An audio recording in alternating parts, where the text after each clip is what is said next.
السلام علیکم. وعلیکم السلام. ہم اہل سنت جیسے چاروں اماموں کو حق پہ مانتے ہیں جی. اب شیعوں کے جو امام 12 جو کہتے ہیں تو مطلب آپ کے خیال سے کہاں تک امام صحیح ہے؟ مطلب ہے جیسے حضرت علی سے کہتے ہیں پہلے امام ہے, تو کہاں تک امام صحیح ہم سمجھ سکتے ہیں؟ دیکھیں, شیعوں میں امامت کا کانسیپٹ الگ ہے, اہل سنت میں امامت کا کانسیپٹ الگ ہے. شیعوں میں جو امامت کا کانسیپٹ ہے میں اس پہ بحث نہیں کروں گا, وہ آپ شیعوں سے جا کے پوچھیں, ان کے ہاں امام اور پیغمبر تقریباً ایک ہی جیسے ہو گئے ہیں.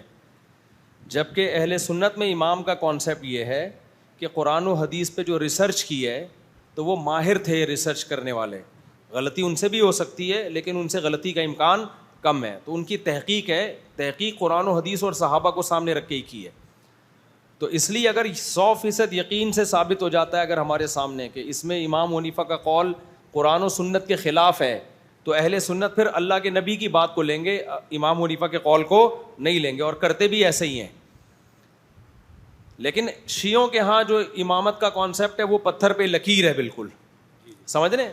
تو ہماری نظر میں یہ چاروں امام یہ ریسرچر تھے, محقق تھے, تو انہوں نے تحقیق کی ہے اور پھر امت نے ان کی تحقیق پر اعتماد کیا. تو اصل امام ہمارے نظر میں محمد صلی اللہ علیہ وسلم ہی ہیں. ان کی بات, نبی کی بات پہ حجت نہیں ہو سکتی, نبی کی بات سے آگے نہیں نکال سکتے ہم, بلکہ نبی کی بات کی تشریح کے طور پر ان کو لیا جاتا ہے کہ نبی کی بات کا ایک مطلب وہ ہے جو میری سمجھ میں آ رہا ہے, ایک مطلب وہ ہے جو امام حنیفہ کے سمجھ میں آ رہا ہے. تو ہم کیا کرتے ہیں بھائی, جو مجتہد کی سمجھ میں آ رہا ہے اس کو فالو کرو, لیکن یہ نہیں ہے کہ ہم ان کو نبی کے برابر قرار دے دیں. اصل تو نبی ہی کو فالو کرنا ہے, سمجھ رہے ہو کہ نہیں سمجھ رہے؟ جبکہ شیعہ حضرات کیا امامت کا کانسیپٹ یہ والا نہیں ہے. نہیں, میرا سوال یہ ہے کہ جیسے حضرت علی, حسن, حسین, یہ تو ہم سمجھتے ہیں حق پہ ہیں, ان کے بیٹے امام حسین زین العابدین یہ کہتے ہیں کہ انہوں نے ایسی کوئی چیزیں نہیں کی حضرت حسین کے شہادت کے بعد, لیکن ان کے بعد جو امام چلے تو وہ بھی کیا صحیح عقیدے پہ تھے؟ نہیں, دیکھو شیعہ کے جو امام ہیں نا جن کی طرف نسبت کرتے ہیں وہ لوگ ٹھیک تھے. جیسے امام جعفر صادق تھے, وہ تو بہت بڑے عالم تھے, بہت بڑے بزرگ تھے. ہمارا شیعوں سے یہ اختلاف ہے کہ آپ نے بہت سی چیزیں جو امام جعفر صادق کی طرف منسوب کی ہیں وہ نسبت ٹھیک نہیں ہے. جیسے حنفی لوگ بھی بعض چیزیں امام ابو حنیفہ کے کھاتے میں ڈال دیتے ہیں اور کہتے ہیں دیکھو ہم فقہ حنفی کو فالو کرتے ہیں. ہم کہتے ہیں کہ بھائی یہ امام صاحب کی طرف اس کی نسبت ٹھیک ہے ہی نہیں, آپ نے خام خواہ میں اٹھا کے ان کے کھاتے میں. بہت ساری بدعتیں ہماری سوسائٹی میں ہے نا.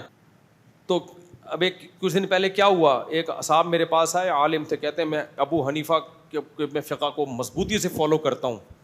میں نے کہا فار ایگزامپل, کہتے ہیں میں فرض نماز کے بعد کبھی اجتماعی دعا چھوڑتا ہی نہیں ہوں. میں نے کہا کمبخت تو نے فالو بھی کس میں کیا ہے, ٹھیک ہے نا, جو ثابت ہی نہیں ہے.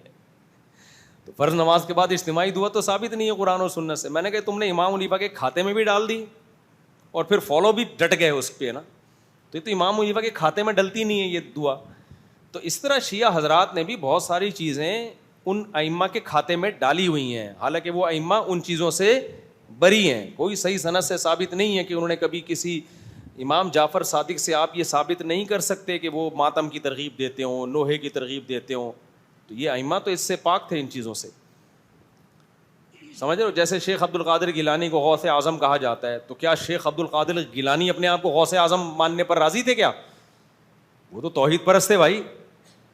وہ کہیں گے تم ایسے ہی ہے جیسے عیسیٰ علیہ السلام کو عیسائیوں نے اللہ کا بیٹا کہہ دیا, حضرت عیسیٰ سے پوچھیں گے تو مان لیں گے اس کو؟ تو وہ کہیں گے تم نے میرے کھاتے میں ایسی چیز ڈال دی جس میں میں خود راضی نہیں ہوں. وہ تو خود توحید کے علم بردار تھے.